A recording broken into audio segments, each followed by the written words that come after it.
Nicolas Benadi est un jeune homme de 20 ans originaire de Marseille. Passionné de bois et de tennis de table, il mélange ses hobbies pour créer des raquettes pour son plus grand bonheur. Depuis l'âge de 12 ans, Nicolas se documente et effectue ses recherches sur les bois de tennis de table. Interview avec un futur créateur d'entreprise. Alors Nicolas, bonjour. Bonjour. Est-ce que tu peux te présenter ?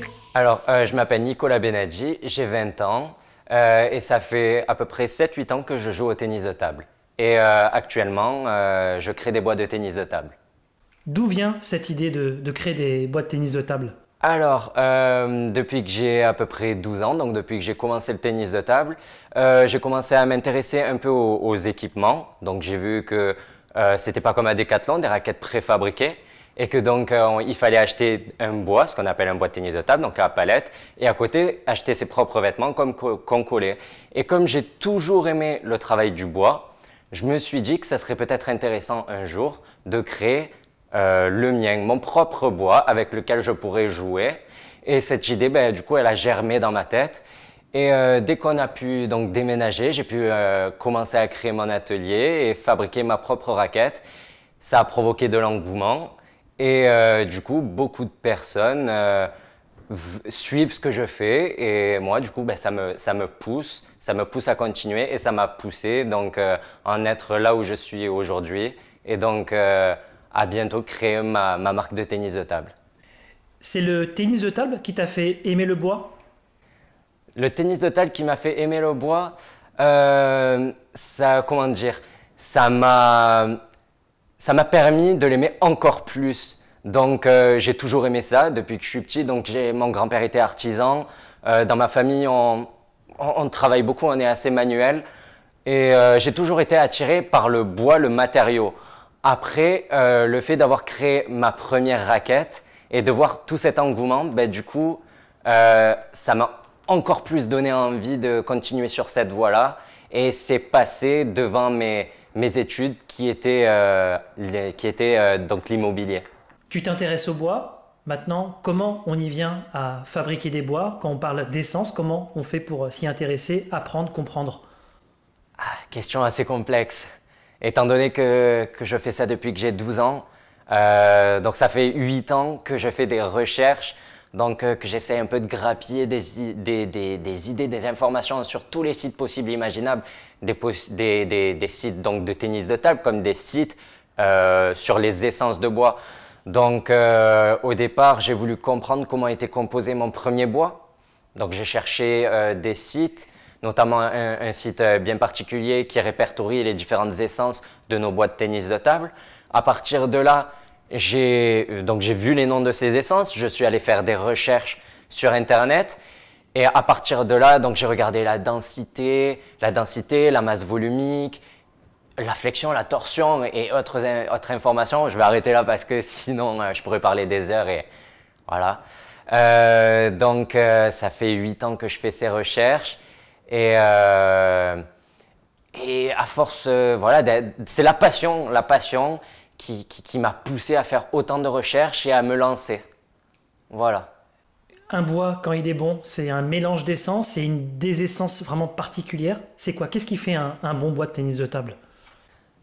Encore une fois, une question assez compliquée car il n'y a pas vraiment de bon bois de tennis de table. Il y a un bon bois pour tel ou tel joueur, pour chaque joueur. Et c'est pas par exemple comme un produit du quotidien, comme un téléphone qui va être bon pour un ensemble de personnes. Il y a des milliers de bois et chacun est différent et ira plus ou moins bien en fonction de tel joueur, en fonction de son type de jeu, de ses attentes. Et donc c'est pour ça que moi, ce que je fais pour l'instant, c'est que je fais des bois comme on appelle custom, donc customisés, en fonction du type de jeu de la personne. Donc il n'existe pas de bon bois, mais il existe un bon bois pour pour le joueur. Quand on aime le bois, qu'on est passionné, comment on fait pour se lancer ? On achète des machines, c'est ça ? Donc oui, on achète des machines et la première erreur qu'on fait quand on commence, c'est d'acheter des machines pas chères.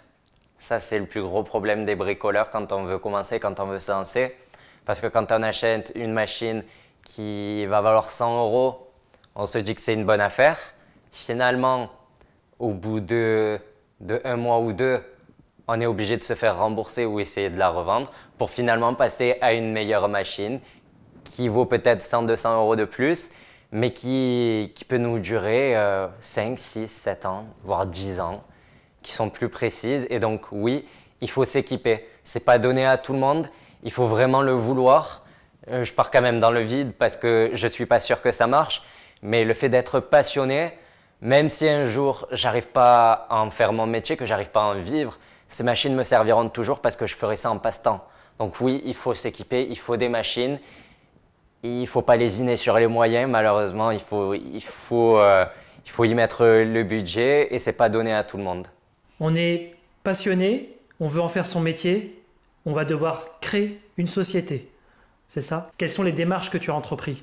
Alors tout d'abord, avant d'entamer toutes ces démarches, il faut avoir vraiment les idées claires, un projet bien en tête, bien précis, avoir toutes les idées, savoir dans quoi on se lance. Donc il faut en premier avoir un atelier bien aménagé, il faut être prêt. Il faut être prêt, on ne peut pas se lancer comme ça dans l'inconnu. Surtout que le monde du tennis de table, donc la création de boîtes de tennis de table, c'est quand même une niche. Donc, il n'y a pas énormément de demandes. Donc, il faut vraiment savoir dans quoi on se lance, où on va, qui cibler. Ce n'est pas comme quand on crée un produit comme une télé ou autre pour un grand panel.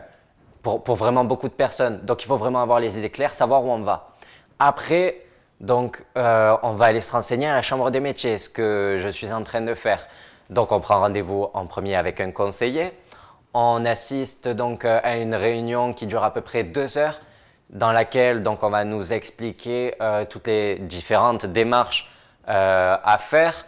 Quel statut choisir, plutôt auto-entrepreneur, entreprise individuelle, se mettre faire une société, créer une société. Donc voilà, on nous explique les différents statuts. Ensuite, on nous met en relation peut-être avec d'autres entreprises qui pourront ensuite nous aider, par exemple à créer des flyers, nous mettre en relation avec un comptable. Donc vraiment, la première chose à faire, c'est aller voir la chambre des métiers qui, eux, seront vraiment nous guider, nous conseiller. Comment on fait pour gagner sa vie avec du travail artisanal?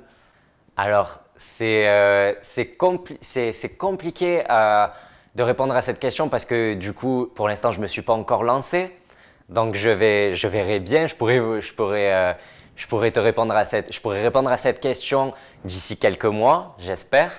En artisanal, je ne sais pas si j'y arriverai. Donc, tout faire moi-même avec les machines que je t'ai énoncées tout à l'heure, je ne sais pas si j'y arriverai. Donc peut-être d'ici quelques temps, passer sur de la découpe à la fraiseuse numérique. Par contre, ce qu'il ne faut pas oublier, c'est que ce n'est pas parce qu'on a une fraiseuse numérique qu'on n'est plus artisan. Parce que si on garde ce terme d'artisan, alors il faut tout faire à la main. Il faut le faire avec une scie manuelle, il faut tout faire au rabot, alors que maintenant, ce qu'on appelle un artisan, quand on désigne un artisan, c'est quelqu'un qui va travailler avec des machines actuelles, qui va travailler donc avec une scie sur table, une scie à ruban, une défonceuse. Pourquoi l'artisan moderne ne travaillerait pas avec une fraiseuse numérique?